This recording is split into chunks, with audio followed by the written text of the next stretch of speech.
Hello friends, welcome to my channel. स्वागत है आपका मेरे चैनल पे। मैं हैप्पी पटेल बात करूंगा आपसे इस वीडियो में बाल विकास के नए मॉक टेस्ट के बारे में। और अगर आप मेरा चैनल पहली बार देख रहे हैं तो प्लीज़ चैनल को सब्सक्राइब करना मत भूलिएगा, बेल आइकन को भी दबाना मत भूलिएगा, जिससे कि आपको नई वीडियोज़ की नोटिफिकेशन समय से मिलते रहे। ये हमारा जो है 11वें नंबर का मॉक टेस्ट है। अगर आपने पहले के मॉक टेस्ट नहीं करे हैं तो आप कर सकते हैं। डिस्क्रिप्शन में आपको प्लेलिस्ट का लिंक दे दिया जाएगा। EVS हिंदी के मॉक टेस्ट भी आप कर सकते हैं, उसका भी लिंक आपको दे दिया जाएगा। तो शुरू करते हैं अपना वीडियो। पेन और पेपर उठा लीजिए और लिखना चालू कीजिए। इस वीडियो में आपको 30 प्रश्न मिलेंगे और देखते हैं आप लोग कितना कर पाते हैं। अगर आप 30 में से 20 प्लस सही कर रहे हैं तो मान के चलिएगा आप अच्छा करेंगे एग्ज़ाम में। तो शुरू करते हैं, देखते हैं आप कितना कर पाते हैं। सोचने के लिए मैं आपको थोड़ा सा टाइम दूंगा। पहला प्रश्न है, बुद्धि का त्रिआयामी मॉडल किसने दिया? स्पेयरमैन, गिलफोर्ड, थॉर्नडाइक या स्किनर? बुद्धि का त्रिआयामी मॉडल तो ये दिया है गिलफोर्ड महोदय ने। देखिए, अगर आपने बाल विकास को डिटेल से नहीं पढ़ा है तो मैं प्लेलिस्ट का लिंक दे दूंगा, आप वहाँ से देख सकते हैं। और गारंटी है, अगर आप मेरे वीडियो देखते हैं तो बाल विकास में एक भी नंबर का नहीं छूटेगा। अगला प्रश्न है, आवश्यकता का सिद्धांत किसने दिया? Victor Vroom, Freud, Abraham Maslow, Pavlov? तो आवश्यकता का सिद्धांत दिया है अब्राहम मास्लो ने। गैंग एज किस अवस्था को कहते हैं? किशोरावस्था, बाल्यावस्था, प्रौढ़ावस्था, शैशवावस्था? जो गैंग एज है ये है आपकी बाल्यावस्था। बी ऑप्शन इसका सही है। शिक्षा किस धातु से बनी है? शिक्षक या इनमें से कोई नहीं?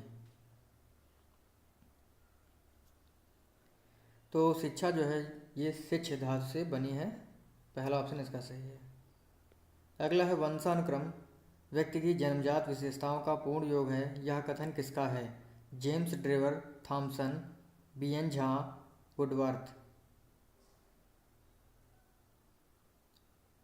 ये कथन है BN झा जी का, सी ऑप्शन इसका सही है। वंशानुक्रम व्यक्ति की जन्मजात विशेषताओं का पूर्ण योग है, ये जो है BN झा ने कहा है। शिक्षा द्विमुखी प्रक्रिया है, कथन किसका है ये? Adams, John Dewey, Ross, Thomson? तो शिक्षा द्विमुखी प्रक्रिया है ये कहा है एडम्स महोदय ने। देखिए, बहुत ही अच्छा चैप्टर है समायोजन। अगर आपने डिटेल से नहीं पढ़ा है तो आप पढ़ सकते हैं, लिंक में आपको मिल जाएगा। प्लेलिस्ट का जो लिंक है शिक्षा मनोविज्ञान का, तो उसमें जो है आपको मिल जाएगा। उसमें काफ़ी चैप्टर हो चुके हैं, जैसे वृद्धि विकास, बाल्यावस्था, शैशवावस्था, किशोरावस्था, प्रेरणा, बुद्धि, अधिगम, ये चैप्टर कवर किए जा चुके हैं। वंशानुक्रम, वातावरण, ये डिटेल से कवर किए जा चुके हैं। इनसे अगर कोई भी प्रश्न आपको मिलेगा तो आप कर लेंगे। बाकी जो है और भी टॉपिक धीरे धीरे कवर हो जाएंगे एग्ज़ाम तक। तो बताइए, सातवां प्रश्न हमारा, योजना की युक्तियों के अंतर्गत दूसरों पर दोष लगाना क्या कहलाता है? समायोजन की युक्तियों के अंतर्गत दूसरों पर दोष लगाना क्या कहलाता है? दमन, प्रक्षेपण, दबाव, कुंठा? और अगर समायोजन का चैप्टर अगर आपने देखा होगा तो आपको कोई दिक्कत नहीं हुई होगी इसका आंसर देने में। इसका ऑप्शन आपका भी सही है। प्रक्षेपण होता है दूसरों पर दोष लगाना, ठीक है। और डिटेल से जानने के लिए आपको वीडियो देखना पड़ेगा। अगला है, एसआर थ्योरी किसने दी? स्किनर, पावलोव, थॉर्नडाइक या कोहलर? तो एसआर थ्योरी जो दी है ये दी है थॉर्नडाइक महोदय ने। अगला है, पावलोव ने किस जानवर पर प्रयोग किया? कुत्ता, बिल्ली, चूहे, वनमानुष?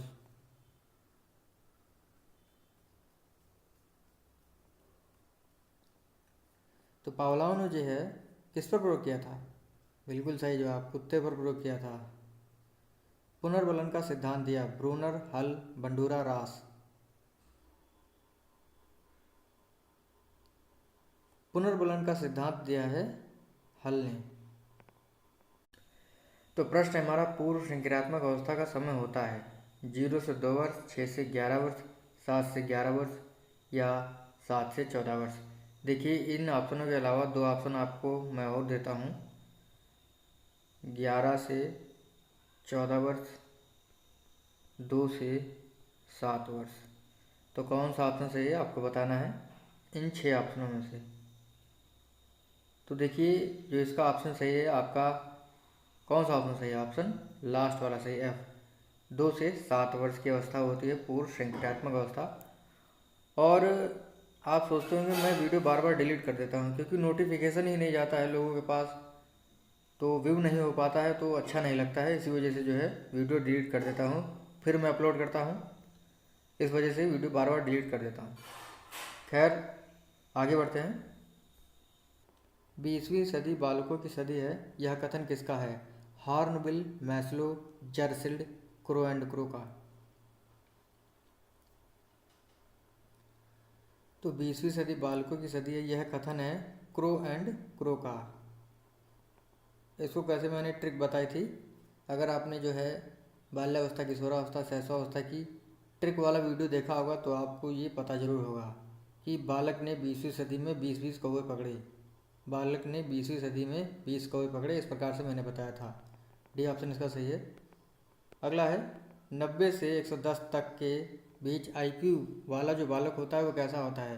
प्रतिभाशाली बालक होता है, पिछड़ा बालक होता है, या सामान्य बुद्धि वाला बालक होता है, या मंद बुद्धि वाला बालक होता है? जिसकी IQ जो है 90 से 110 के बीच होती है वह बालक कैसा होता है? प्रतिभाशाली, पिछड़ा, सामान्य बुद्धि वाला, मंद बुद्धि वाला। तो ये होता है आपका कैसा? बिल्कुल सही जवाब आपका, ये है सी ऑप्शन इसका सही, सामान्य बालक। मूल प्रवृत्तियों का सिद्धांत किसने दिया? Thorndike, James Trevor, Skinner, McDougall.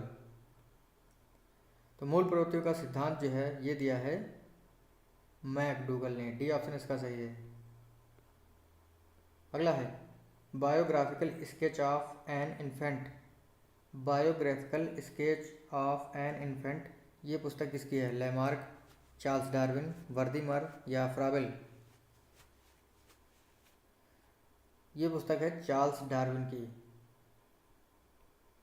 अगला है सृजन शास्त्र के पिता कहलाते हैं लैमार्क, फ्राबेल, फ्रांसिस गाल्टन, या रोमर। वेरी वेरी इंपॉर्टेंट प्रश्न है ये। तो सृजन शास्त्र के पिता हैं फ्रांसिस गाल्टन जी।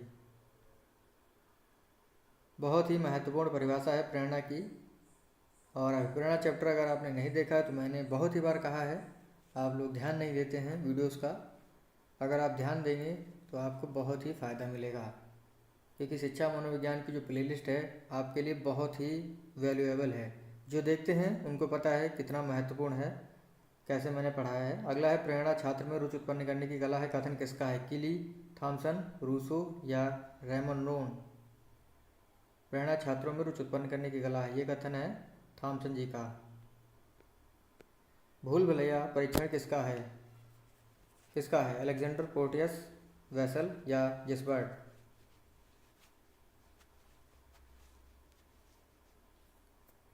तो भूल भुलैया जो परीक्षण है ये दिया है पोर्टस या पोर्टियस ने, बी ऑप्शन इसका सही है। देखिए अगर आपने पर्सनालिटी चैप्टर नहीं देखा है तो वो भी देख सकते हैं, ये भी कंप्लीट हो चुका है हम लोगों का, तो उसी प्लेलिस्ट में मिल जाएगा। प्रश्न है हमारा, व्यक्तित्व व्यक्ति के अंदर कि उन मनोशारीरिक तंत्रों का गतिशील या गत्यात्मक संगठन है जो उसके विशिष्ट व्यवहार और चिंतन को निर्धारित करते हैं, यह कथन किसका है? आइजेनक, लिंडजे, मन, या आलपोर्ट। यानी व्यक्तित्व व्यक्ति के अंदर के उन मनो शारीरिक तंत्रों का गतिशील या गत्यात्मक संगठन है जो उसके विशिष्ट व्यवहार और चिंतन को निर्धारित करते हैं। ये कथन किसका है? और ये बहुत ही महत्वपूर्ण परिभाषा है, तो इसका ऑप्शन आपका डी से आलपोर्ट। आलपोर्ट ने ये कहा है व्यक्तित्व के संबंध में।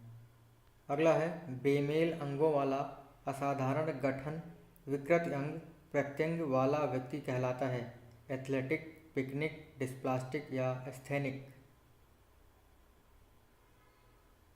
तो कौन सा ऑप्शन सही होगा? अगर आपने व्यक्तित्व वाला चैप्टर देखा होगा तो आपको कोई भी दिक्कत नहीं होगी इसका जवाब देने में। इसका ऑप्शन आपका सी सही है, डिस्प्लास्टिक, सी ऑप्शन इसका सही है।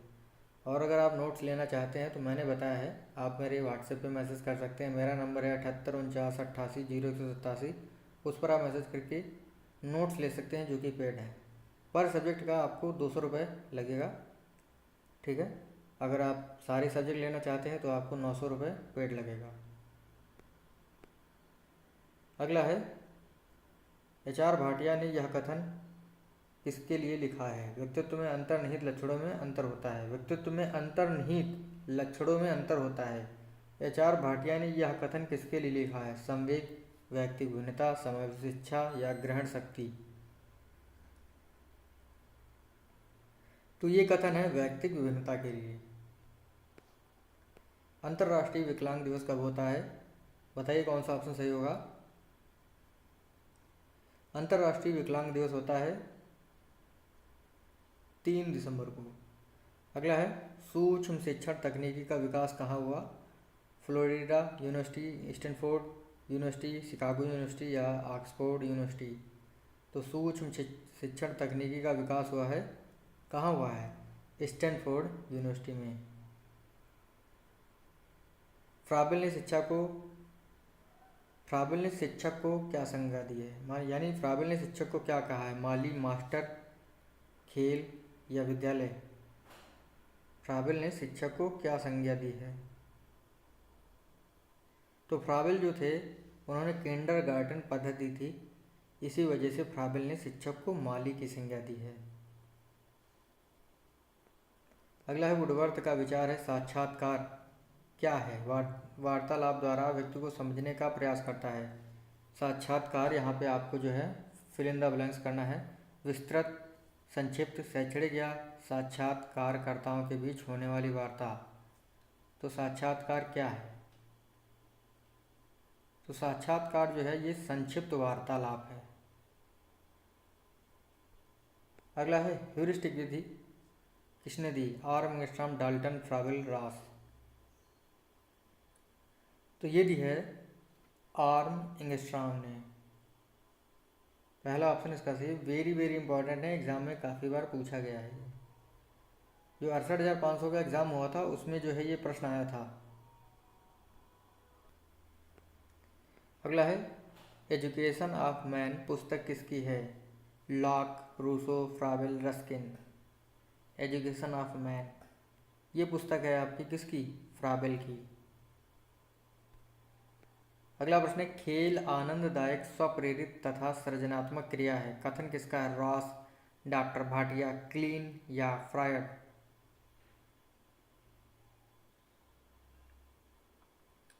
खेल आनंददायक, स्वप्रेरित तथा सृजनात्मक क्रिया है, ये कथन है रॉसी का। अगला है, प्रासंगिक अंतर्बोध परीक्षण किसने दिया? मॉर्गन और मोरे, अब्राहम मैस्लो, आल्पोर्ट, वर्नन। प्रासंगिक अंतर्बोध परीक्षण ये दिया है। बहुत ही सही जवाब आपका, बहुत लोगों ने सही जवाब दिया है इसका, मुझे पता है। इसका ऑप्शन आपका पहला सही है। मॉर्गन और मोरे ने प्रासंगिक अंतर्बोध परीक्षण दिया है। ये व्यक्तित्व से संबंधित है। लास्ट प्रश्न हमारे इस वीडियो का, अंतर्मुखी और बहिर्मुखी व्यक्तित्व का वर्गीकरण किसने किया है? फ्रायड ने, युंग ने, कैटल ने, थॉर्नडाइक ने। तो अंतर्मुखी तथा बहिर्मुखी और उभयमुखी व्यक्तित्व का वर्गीकरण जो है युंग महोदय ने किया है। बी ऑप्शन इसका सही है। तो हमारा जो वीडियो था सरल प्रश्नों के साथ साथ कठिन प्रश्न भी थे।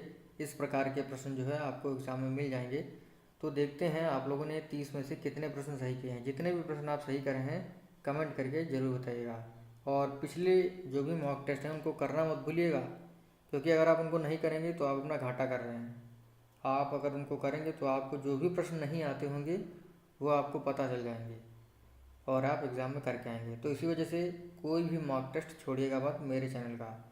तो अगर आपको वीडियो अच्छा लगा हो तो शेयर करिएगा, लाइक करिएगा और सब्सक्राइब करना मत भूलिएगा। थैंक यू फ्रेंड्स, आपका मेरे चैनल पर आने के लिए बहुत बहुत धन्यवाद।